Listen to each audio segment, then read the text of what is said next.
Hi everyone, here is our 10th stoichiometry problem, and this one is a multi-part one. So remember our 4 steps: balanced chemical equation, that's already done for us in this problem. Second step, take what you're given and convert it into moles. Third step, use the mole ratio from the balanced chemical equation.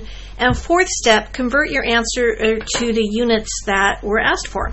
So let's do the first part of this. How many grams of tin fluoride can be made from 55 grams of hydrogen fluoride? Okay, so we're starting out with 55.0 grams of hydrogen fluoride.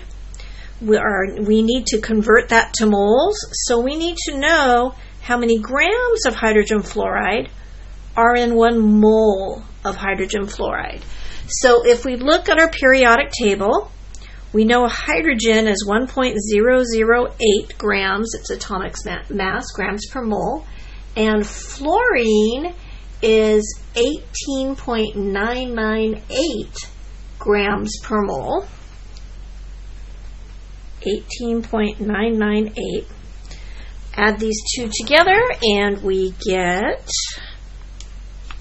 1.008 plus 18.998, and I get 20.006 grams. So we're going to put that down here. Okay, now that we've converted our grams to moles, we need to put our mole ratio. We want to get rid of moles of hydrogen fluoride, and the question is asking us about tin fluoride, so we're going to want moles of tin fluoride on the top. And we'll get the coefficients for these from the balanced chemical equation that was actually given to you. The coefficient in front of tin fluoride is 1. The coefficient in front of hydrogen fluoride is 2. So that's our third step, the mole ratio. And our final step is to convert it into the units asked for in the problem. And they want to know how many grams of tin fluoride are going to be formed. So we need to know the molar mass of tin fluoride.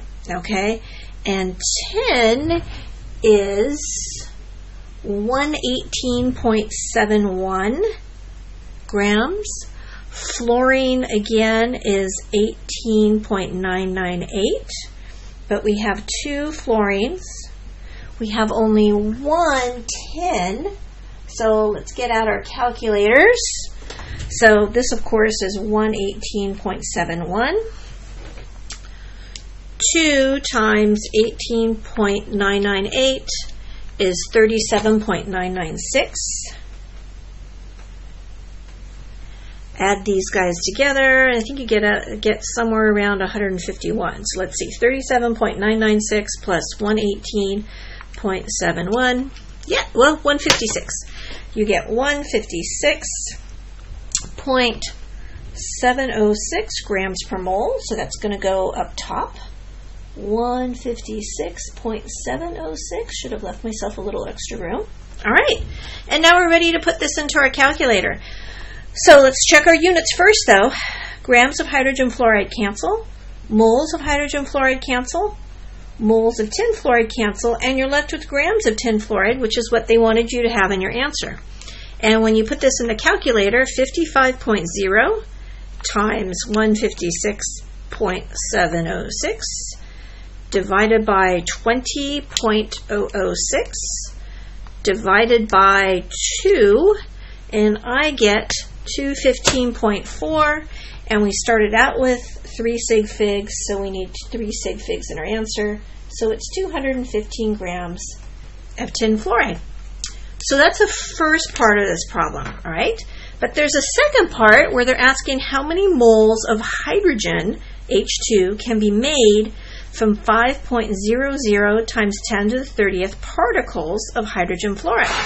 So let me switch this out.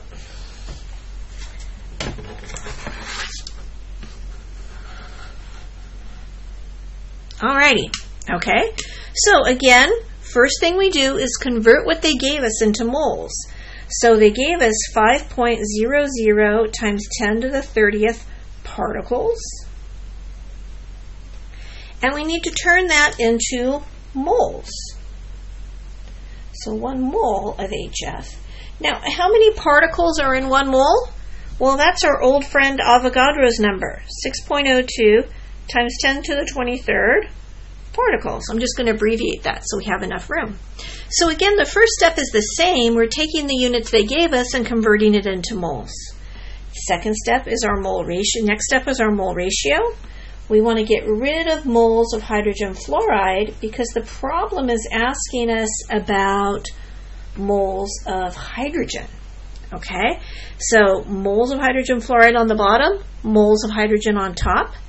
Get the coefficients from the coefficients in the mole ratio. Hydrogen fluoride has a coefficient of 2.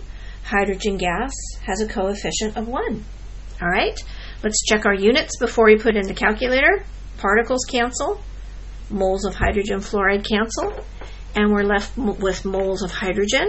So it's 5.00 times 10 to the 30th divided by Avogadro's number, 6.02 times 10 to the 23rd, and then divide that by 2, and I get 4.15 times 10 to the 6th moles of hydrogen gas. And that's all there is to it. So remember, for these stoichiometry problems, the 4 steps are: you need to balance the chemical equation. It's all based on that. Step number 2 is convert whatever they gave you to moles, whether it's particles like in this problem, or grams like in the previous problem, or liters in one of the other problems we did. If it's liters, you're going to use 22.4 liters per mole at STP. We're only going to be dealing with STP at this point. So after you convert it to moles, use your mole ratio. And you can't get a mole ratio unless you have the balanced chemical equation, right? Okay. After you have the mole ratio, okay, then finally you're going to convert to the units asked for in the problem. All right. Hope that helps, and I will see you guys next time. Have a great weekend.